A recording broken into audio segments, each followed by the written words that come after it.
Noticias de última hora, presten mucha atención. Se abre discusión de una norma que restrinja el uso de celulares al votar en la segunda vuelta. Consejo Nacional Electoral analizará la vía. Desde la sociedad civil, se presentó al CNE una propuesta de reglamento para que no se tome fotos de las papeletas y evitar posibles casos de extorsión. El Consejo Nacional Electoral alistaría un conjunto de reglas para evitar el uso de teléfonos celulares al momento de votar en las elecciones de presidente y vicepresidente de la República de segunda vuelta del 13 de abril.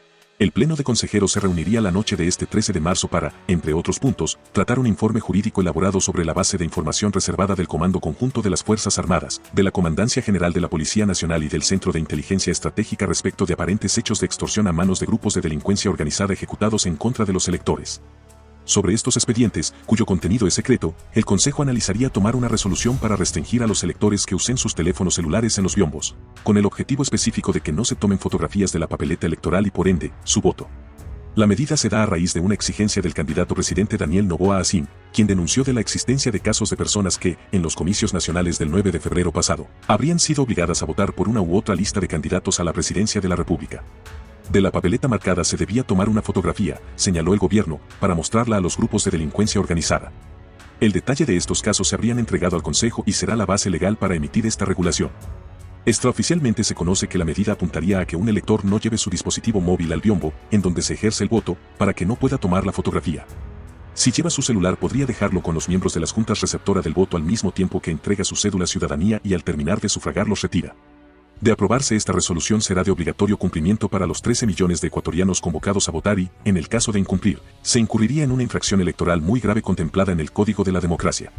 En el artículo 279 de la norma se tipifica como infracción electoral muy grave incumplir las órdenes legítimas emanadas de los órganos electorales competentes, lo que implica una sanción con multa, desde 21 salarios básicos hasta 70 salarios, la destitución y o suspensión de derechos de participación desde 2 hasta 4 años.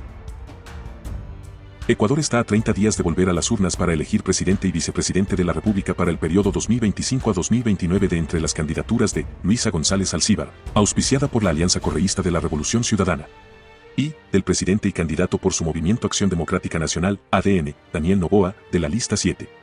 El padrón electoral integra a 13.742.533 ecuatorianos, de los que, en el sufragio del 9 de febrero, votaron 11.26.44.89. Con un ausentismo de 2.467.705 personas. Para la segunda vuelta, el Consejo Nacional Electoral tendría que preparar una campaña masiva de información de esta nueva disposición para que la apliquen los vocales de las juntas receptoras del voto. A propósito de esta medida, este 13 de marzo de 2025, representantes del Observatorio Ciudadano Electoral plantearon al Consejo Nacional Electoral una propuesta de reglamento a la que denominaron Reglamento para el ejercicio del sufragio en plena libertad y garantía del voto secreto en los procesos electorales. Hasta la sede del organismo acudieron Medardo Oleas, expresidente del Tribunal Supremo Electoral, y Fausto Camacho, ex consejero electoral, e ingresaron este proyecto para que pueda ser tomado en cuenta por los 5 consejeros. Su propuesta es que los ciudadanos que asistan a los recintos electorales no tengan permitido tomar fotografías de las papeletas o exhibirlas luego de marcar su preferencia por una de las 2 listas. Se sugiere que sean los miembros de las mesas de votación los que tomen las medidas necesarias para facilitar este derecho de manera secreta y que adopten un protocolo específico. Por ejemplo, que se acomoden los biombos para que un elector tenga privacidad para votar. Que el secretario de la Junta advierta a un ciudadano de que no se puede tomar fotos ni exhibir la papeleta y que si lleva un teléfono celular o cámara fotográfica debe dejarla con ellos y, cuando termine de sufragar, se le devuelva junto con la cédula de ciudadanía. En más noticias. La CONAIE y Pachacutic decidieron respaldar la candidatura de Luisa González en la segunda vuelta. Sin embargo, durante los 33 días que tomó adoptar esta decisión, las asambleístas del movimiento indígena no estuvieron exentas de impases y opiniones divididas, que continúan aún después de la decisión. La postura de Leonidas Issa, primero hacerse esperar, después anunciar que no repetiría lo de llamar a votar nulo, como en 2021 cuando Andrés Arauz y Guillermo Lasso se disputaban la presidencia. Después, adelantaba que no pediría votos a favor de Noboa, por lo que solo quedaba una opción: apoyar al correísmo en segunda vuelta, y así fue. Este miércoles finalmente lo anunció. Pero no es una situación fácil para el líder de la CONAIE, pues durante las asambleas que sostuvo no faltaron los desacuerdos. Las bases han decidido de que tienen 2 opciones. Una, el voto nulo; otro, el voto a Daniel Noboa. Organizaciones como la Confederación de Nacionalidades Indígenas de la Amazonía están en la otra orilla y han decidido respaldar a Noboa. Auqui Tituaña asegura que esto evidencia que el apoyo al correísmo es una decisión de la dirigencia y no de las bases, que hay que saber diferenciar, aseguró. En buena hora que nadie obedece a ciegamente a un caudillo, no es vertical las decisiones, pero al parecer el señor Issa quiere actuar como dueño de la organización. Pero el apoyo de Issa al correísmo viene condicionado, pues el movimiento indígena no está de acuerdo con una constituyente, ni con privatizaciones, ni con tratados de libre comercio y otros temas. Issa dejó saber que no será un apoyo a ciegas. Elevamos las demandas centrales a las cuales necesitamos escuchar a la candidata. Y es que en 2024, cuando la izquierda buscó unificar una candidatura, dejó ver sus diferencias con el correísmo. Porque aquí también he visto que queremos posicionar que estamos mal solo desde Moreno, Lazo y ahora Noboa. No es así. Hay que reconocer desde dónde está mal este país. Si vamos a empezar a observar quién hizo qué, empezamos dinamitando un diálogo. Pero en tiempos de campaña es diferente. La RC ha aceptado el apoyo y desde ahí se habla de coincidencias. Son más las coincidencias que los puntos que nos pueden alejar. Issa es el centro de atención tras la primera vuelta. Obtuvo un poco más de 500,000 de votos. Entre Noboa y González, solo 17,000 los separa. El Observatorio Ciudadano Electoral presentó este jueves al Consejo Nacional Electoral una propuesta de reglamento para la prohibición de ingreso de celulares al momento del sufragio. El documento, que contiene 4 artículos, propone que sean los miembros de las juntas receptoras del voto quienes retiren los celulares de los ciudadanos para evitar que se tomen fotografías o videos de las papeletas. Y quienes incumplan pueden ser sancionados por el Tribunal Contencioso Electoral. El Pleno del CNE analizará el tema esta noche. Es un reglamento muy simple donde se establece que ninguna persona puede ingresar al lugar de votación, que es un lugar que está debidamente garantizado con un biombo para que el voto sea secreto, con un teléfono celular, o si ingresa con celular que esté prendido y se lo deje ahí ante los miembros de las juntas receptoras de voto, que busca fundamentalmente garantizar a los ciudadanos de que no pueden ser ellos coercionados, amenazados. El momento que se dicte el reglamento y alguien lo incumpla, ya se convierte en una infracción electoral que puede ser juzgada por el Tribunal Contencioso Electoral. El presidente Daniel Noboa propone el uso de inteligencia artificial como método para identificar actividades ilegales. Esto como parte de su estrategia de seguridad. No obstante, expertos coinciden en que la implementación de tecnología no solo debe estar acompañada de política pública, sino de presupuesto. Siendo de largo la principal preocupación de los ecuatorianos la inseguridad y los índices de violencia en el país, además de un dolor de cabeza de los últimos gobiernos, el presidente Daniel Noboa cree que debemos echar mano de la inteligencia artificial. Habla de cooperación con firmas internacionales. No obstante, los expertos aterrizan un poco más en la realidad del Ecuador, pues esto no solo tomaría varios años implementarlo.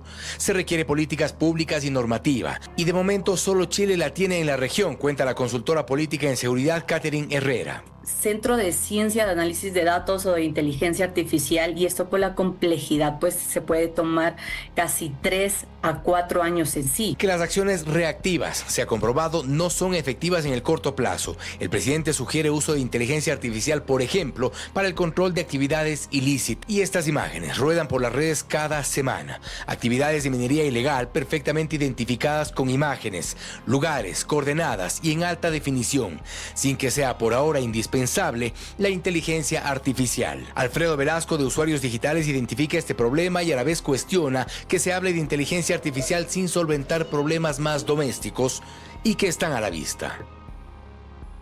Lo cierto es que ambos analistas coinciden en que habrá que aterrizar las propuestas, que no son malas, pero las soluciones no vendrán ahora. Y la pregunta es, ¿por qué ahora? Hablar de una cooperación de inteligencia artificial, esta complejidad, ¿no?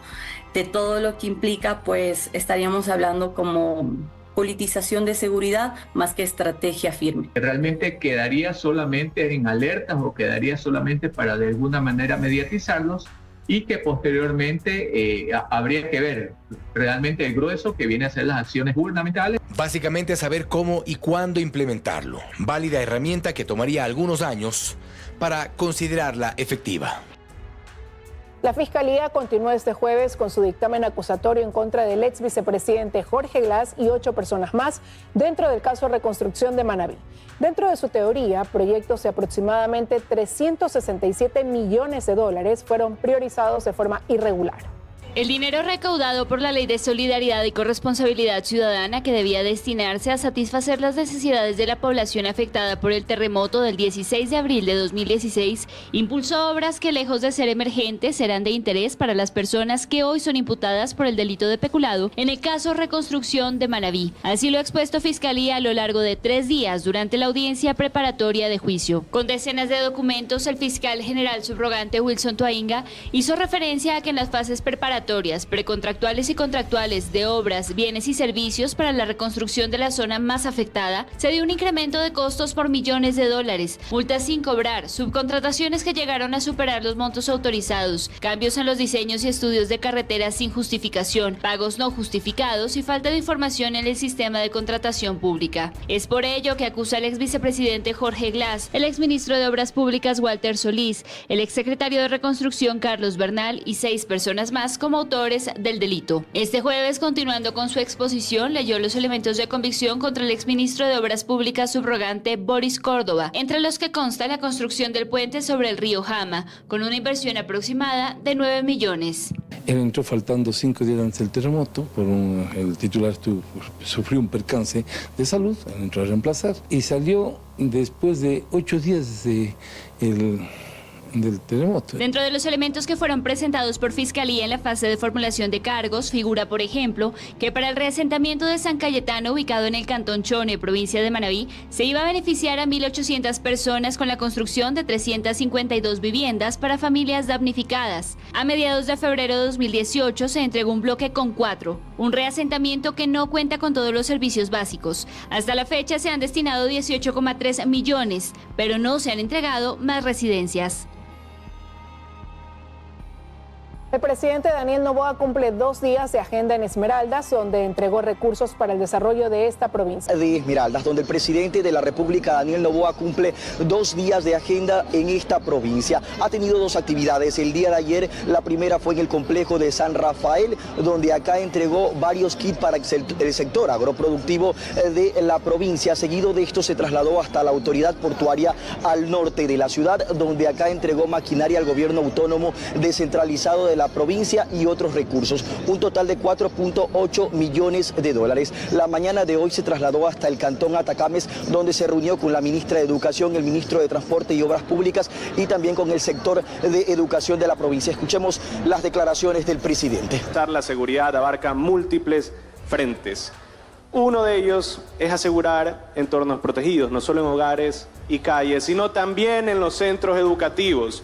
Una educación de calidad requiere espacios de tranquilidad y respeto para los estudiantes y por eso implementamos la política pública para la erradicación de la violencia sexual en el ámbito educativo, que ya está vigente desde el 2024 y que tiene una proyección hasta el 2030.